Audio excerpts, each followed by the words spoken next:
ఇవాళ అబద్ధం చెప్పకూడదు. యాక్చువల్గా నాకు సెషన్ లేదని చెప్పారు. నేను చెప్పిన అయినా వస్తా, నాకు సెషన్ కోసం రావట్లేదు. ఎందుకంటే నేను ఎప్పటికీ రోజు పొద్దున్న లేస్తే ఒర్రేది నా పనే ఇది.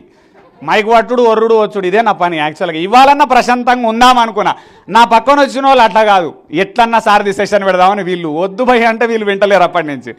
సో ఫస్ట్ ఈ స్టేజ్ నుంచి మీకు ఓపెన్గా చెప్తున్నా, ఇక్కడ 4 రోజుల నుంచి వారం రోజులు ఉంటే 4 సంవత్సరాల ఆయుష్ పెరుగుతుంది ఖచ్చితంగా.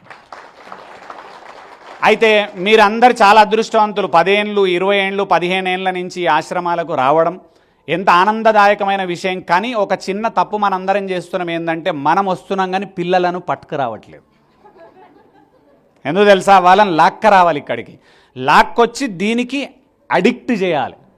ఫస్ట్లో ఏది కూడా అలవాటు కాదు, తర్వాత అడిక్ట్ అవుతుంది. నా దృష్టిలో చెడు విషయాలకు అడిక్ట్ అవుతున్నారు పిల్లలు. మంచి విషయాలకు మనం వాళ్ళను అడిక్ట్ చేయాలి. సో ఇది అద్భుతమైన ఆశ్రమం. 10 సార్లు చూపించిన తర్వాత ఏమవుతుంది తెలుసా? మీరు వద్దన్నా వాడే వస్తాడు ఆశ్రమానికి. నాన్న పోక అసలు నాకు టైం లేదు కొడుకు అంటే కూడా లేదు నాన్న మనం పోదాం నాన్న ఆశ్రమానికి అంటాడు. ఎందుకంటే ఇక్కడున్న ఆనందము ప్రపంచంలో మరెక్కడ దొరకదండి. ఎందుకంటే నేను అది చాలా అనుభవించిన. నా దురదృష్టం ఏంది అంటే నేను హస్తినాపురంలో ఉన్న కడతాల్ పిరమిడ్స్ 20 ఏళ్ల నుంచి నాకు తెలుసు, వద్దామనే ఆలోచన. కానీ దేవుడు దలచలేదు. ఇవాళ నాకు తెలిసి పత్రిజీ గారు ఇవాళ అప్రూవల్ ఇచ్చినట్టున్నాడు ఇవాళ.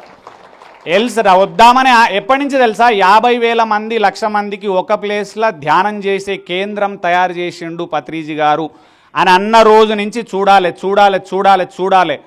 ఎందుకు కాలేదనేది నాకు తెలియదు. దాని వెనకాల దురదృష్టం ఉండొచ్చు, దాన్ని నమ్మాల్సిందే ఖచ్చితంగా. ఇవాళ ఆ అదృష్టం కలిగింది ఇవాళ. సో ఇవాళ రావడం జరిగింది.